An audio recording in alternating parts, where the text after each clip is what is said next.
এখনো পর্যন্ত আপনাদের কিছু পরামর্শ দিই। পরামর্শ মনে করতে হবে নৈরতন্ত্রের ভোট এখনো আপনাদের কারো কারো মধ্যে লালন করতে চাচ্ছেন। যেই ফেসিবাদের জন্য, যেই স্বৈর শাসকের বিরুদ্ধে এই দীর্ঘ 17.5 বছরের আন্দোলন, সেই আন্দোলনকে ব্যর্থ করি না। সংস্কারের যে প্রস্তাব, সেই বাংলাদেশ গঠন করার জন্য সেই প্রস্তাব যদি কোনো কিছু দেখে বাকি থেকে সেই বিষয়ে আপনারা প্রস্তাবনা দিতে পারেন, যে কোনো নাগরিক দিতে পারে, সেটা স্বাভাবিক, সেটা আমাদের নেতা অবশ্যই গ্রহণ করবেন। কিন্তু সংস্কারের নামে নির্বাচনী প্রক্রিয়া যদি আপনারা নির্ধারিত করেন, তাহলে ওই যে আওয়ামী লীগের যে পেশাবতারা ঘাপটি হয়ে রয়েছে, তারা কিন্তু আপনাদেরকে ব্যর্থ করার চেষ্টা চালাবে। বিএনপির ভারপ্রাপ্ত চেয়ারম্যান জনাব তারেক রহমান সাহেব দীর্ঘদিন যাবৎ বক্তব্য দিয়ে বলেছেন, আমরা মানুষের ভোটের অধিকার প্রতিষ্ঠা করতে চাই। ভোটের অধিকার প্রতিষ্ঠা করার পরে ভোট দিয়ে বাংলাদেশের জনগণ যাকে নির্বাচিত করবে, তারাই দেশ পরিচালনা করবে। বিএনপিকে ভোট দিতে হবে, এই কথা তিনি কোনোদিন বলেননি। আমরাও মনে করি ভোটের অধিকার প্রতিষ্ঠা করাই হচ্ছে আপনাদের জন্য সবচেয়ে বড় চ্যালেঞ্জ।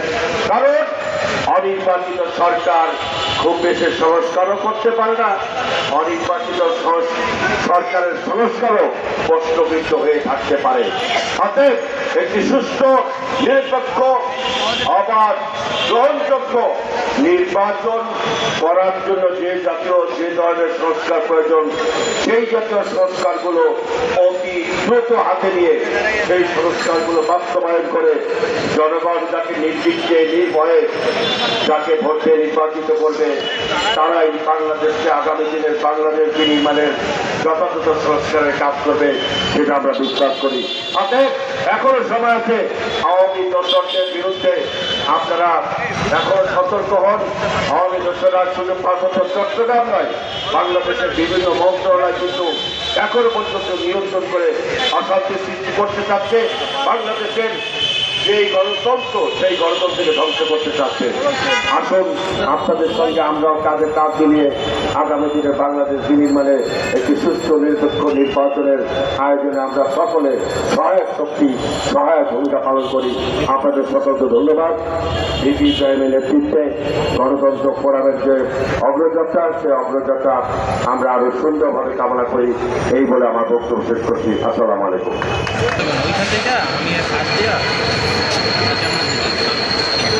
অন্তর্বর্তীকালীন সরকার প্রশ্নবিদ্ধ এবং আওয়ামী লীগ দোসরদের ষড়যন্ত্রের প্রতিবাদে আজকের এই সভার সংগ্রামী সভাপতি, জাতীয়তাবাদী কৃষক দলের সহ সভাপতি, ছাত্র রাজনীতির কিংবদন্তি জনাব আলহাজ ইব্রাহিম খলিল, একজন ভালো বক্তা, আমাদের